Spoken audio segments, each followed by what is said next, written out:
आज का वीडियो थोड़ा डिफरेंट होगा। आज देखेंगे थोड़ा बहुत सी प्लस प्लस के बारे में। तो अगर इसका डेफिनेशन देखें कि सी प्लस प्लस क्या चीज़ है, तो डिफाइन करते हैं कि C plus plus is a statically typed compiled general purpose case sensitive free form programming language है that supports procedural object oriented and generic programming. थोड़ा कॉम्प्लिकेटेड है तो इसको थोड़ा सिंपल से देखेंगे। अगर कभी भी किसी चीज़ को समझना है तो उसको सिंपली हम लोग जैसे क्वेश्चन वर्ड अगर यूज़ करेंगे तो उसको आसानी से समझ सकते हैं। जैसे अगर सी प्लस प्लस को कहेंगे कि ये वॉट, ये क्या चीज़ है, अगर इसका कहेंगे वाई, ये क्यों है, और अगर क्वेश्चन करेंगे कि हु या वाई, जो भी हो क्वेश्चन वर्ड अगर यूज़ करेंगे तो इसको हमें आंसर पता चल जाएगा। अगर पहला क्वेश्चन अगर रेस करेंगे कि सी प्लस प्लस क्या चीज़ है, तो सी प्लस प्लस एक प्रोग्रामिंग लैंग्वेज है। सिंपल भाषा में इसको बोल सकते हैं एक प्रोग्रामिंग लैंग्वेज है। अब नेक्स्ट क्वेश्चन इसको रेस करें कि ये क्यों है, इसको क्यों बनाया गया था। तो इसका बनाने का मकसद यही था कि सॉफ्टवेयर को डेवलप कर सके, सॉफ्टवेयर बनाया जा सके। इसका यही ऑब्जेक्टिव था कि सॉफ्टवेयर डेवलपमेंट के लिए इसको बनाया गया था। तीसरा अगर क्वेश्चन रेस करें कि ये क्यों मतलब हु, कौन, किसने बनाया था, तो इसका डेवलपमेंट किया गया था बियार्न स्ट्राउस्ट्रप ने 1979 बेल्स लैब न्यू जर्सी में 1979 के टाइम पे एक लेबोरेटरी था जिसका नाम था बेल लैब्स। वहाँ पे बियार्न स्ट्राउस्ट्रप ने इसको पहली बार डेवलप किया था। और अगर इसका देखेंगे कि ये हम लोग तो कह रहे हैं कि ये प्रोग्रामिंग लैंग्वेज है। अगर इसको भी अगर समझना हो कि ये प्रोग्रामिंग लैंग्वेज का ही मतलब क्या है, तो जैसे अगर हम लोग इसको वर्ड को तोड़ देते हैं प्रोग्रामिंग लैंग्वेज, उसी तरह लैंग्वेज को अगर हम लोग देखेंगे इसको भी अगर क्वेश्चन करेंगे कि लैंग्वेज क्यों, लैंग्वेज यानी भाषा का क्या ज़रूरत है। तो भाषा, जनरली भाषा का यूज़ हम लोग ऐसे बात करने के लिए करते हैं, तो लेकिन इसको किससे बात करना है, कौन किससे बात कर रहे हैं यहाँ पे, तो इंसान को एक कंप्यूटर के साथ बात करना है। तो बात करने के लिए इसको एक लैंग्वेज का ज़रूरत पड़ेगा, क्योंकि इंसान जो भाषा बोलता है कंप्यूटर उसको नहीं समझ सकता।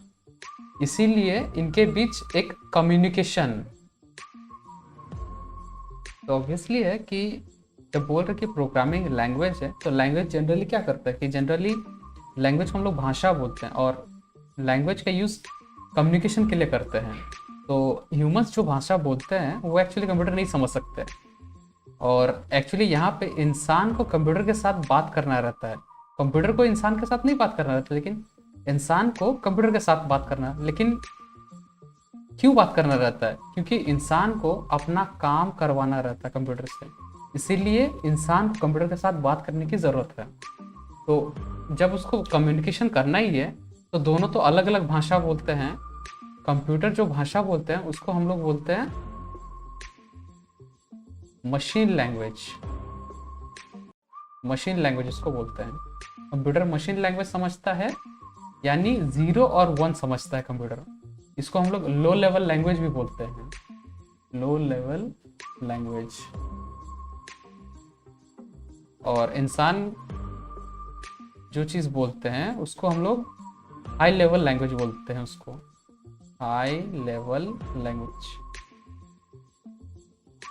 तो ये प्रोग्रामिंग लैंग्वेज क्या करते हैं, ये जनरली क्या करते हैं कि इंसान को कंप्यूटर से बात करने के लिए एक ज़रिया होता है कि अगर कंप्यूटर को का अगर इस्तेमाल करना है तो कैसे वो यूज़ करेंगे उसका।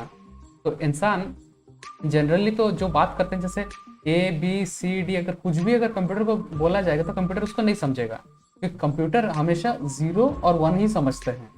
तो क्या होता है कि इंसान जो चीज़ बोल रहा है उसको ट्रांसलेट करने की ज़रूरत पड़ती है ताकि कंप्यूटर उसको समझे। तो ये ट्रांसलेटर का काम करता है एक सॉफ्टवेयर जो होता है कंपाइलर, जिसको कंपाइलर बोलते हैं। कंपाइलर क्या करता है कि इंसान जो चीज़ बोलता है उसको वो ट्रांसलेट करता है कंप्यूटर की भाषा में। कंप्यूटर यानी जो 0 और 1 समझता है उस भाषा में कन्वर्ट करता है। कन्वर्ट करके उसको कंप्यूटर में ट्रांसफ़र करता है।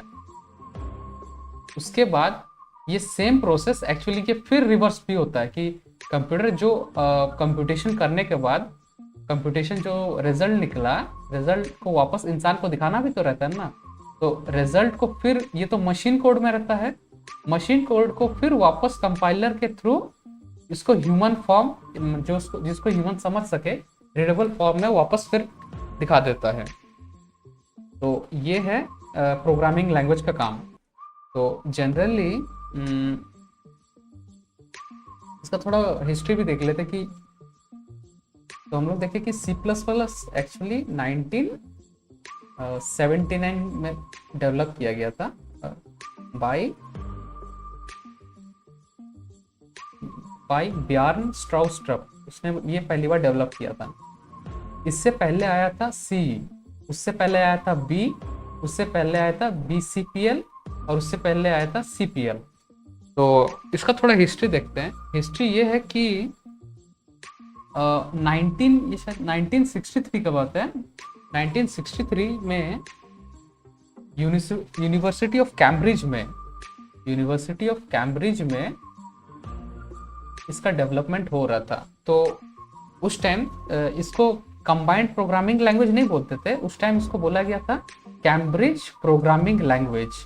उसके बाद जब वहाँ के scientist London university of London के साथ जब कोलैब किए तब उनका नाम क्या किया, ये CPL को कैम्ब्रिज से चेंज करके कंबाइंड प्रोग्रामिंग लैंग्वेज कर दिया। और फिर 1963 में इसको पहली बार पब्लिश किया गया था। उसके बाद आया 1963 में आया था। उसके बाद आया BCPL 1967 में आया था। इसका नाम है बेसिक कंबाइंड प्रोग्रामिंग लैंग्वेज। ये इसका थोड़ा सा एडवांस वर्जन था। और ये एक्चुअली क्या किया था, इसमें जनरली कंपाइलर का डेवलपमेंट हुआ था, कंपाइलर का। इसके बाद आया B लैंग्वेज, ये बना था 1969 में, इसका डेवलपमेंट हुआ था।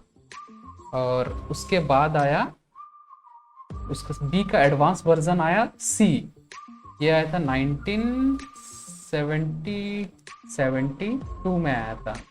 और ये एक्चुअली डेवलप किया गया था डेनिस रिचे ने।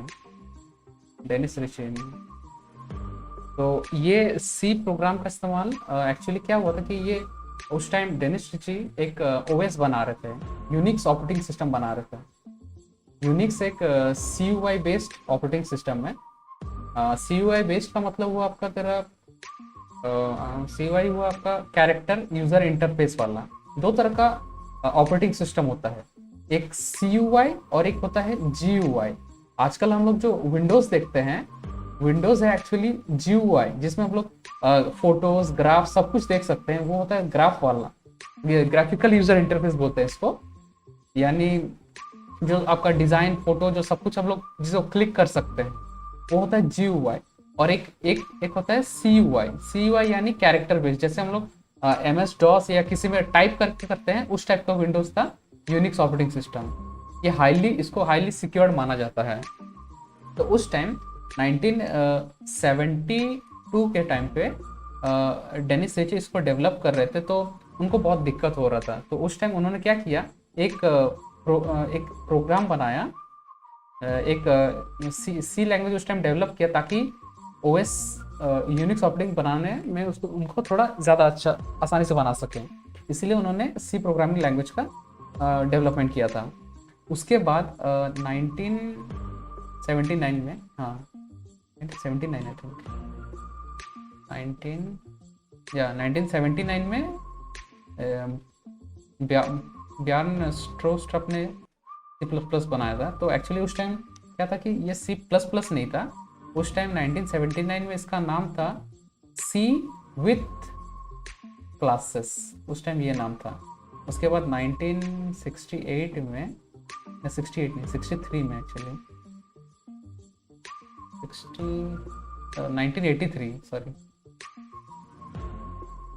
1983 में इसका नाम C विथ क्लासेस से C++ पढ़ा 1983 में। और 1979 में इसका पहली बार डेवलपमेंट हुआ था। तो अब देखते हैं कि ये प्रोग्रामिंग लैंग्वेज आखिर डेवलप कैसे हुआ, बना कैसे।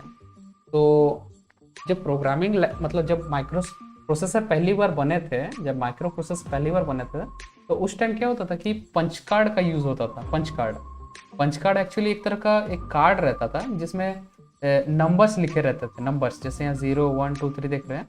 तो इसमें देख रहे हैं, ये देखिए छोटे छोटे इसमें छेद किया हुआ है, इसको बोलते हैं छेद किया हुआ है, इसको बोलते हैं पंच्ड बोलेंगे इसको। तो ये जीरोज और वंस में पंच किया गया रहता है, ठीक है। तो इसी से क्या होता था कि ये तो सिर्फ एक पंच कार्ड हुआ, एक्चुअली ये पंच कार्ड का पूरा गुच्छा रहता है। ऐसे इसके पीछे साइड पंच कार्ड का पूरा एक गुच्छा रहता है, ये पंच कार्ड का पूरा एक गुच्छा रहता है, और इसको इनपुट के तौर पर इसको रीड करने के लिए दिया जाता था। ये पूरा सेट रहता था। तो इसमें दिक्कत ये होता था कि अगर बाई चांस अगर गलती से ये जो पंच होल है, अगर गलती से कोई दूसरा जगह लग गया तो ये एक पंच कार्ड पूरा बर्बाद हो जाता था। इसीलिए इसको, ये पंच कार्ड को फिर कोई यूज़ नहीं होता तो इसको फेंक दिया जाता था। उसके बाद अगर बाई चांस जैसे इतने सारे जो पंच कार्ड है, अगर बाई चांस अगर आगे पीछे मिसप्लेस हो गया तो उसमें दिक्कत ये होता था कि डेटा का इनकरेक्ट होता था ना, कि अगर सीरियली अगर सही से अगर डेटा का इनपुट नहीं हुआ तो प्रॉपर आउटपुट भी नहीं आएगा। इसीलिए वो भी एक तरह का दिक्कत होता था।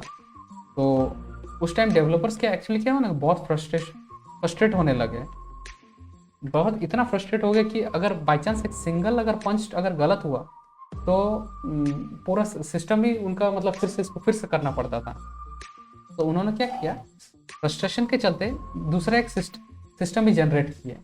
उन्होंने देखा कि उन्होंने कंप्यूटर में क्या किया कि जीरोस और वन को सिस्टम में इनपुट किए एज अ फाइल 0 1 करके।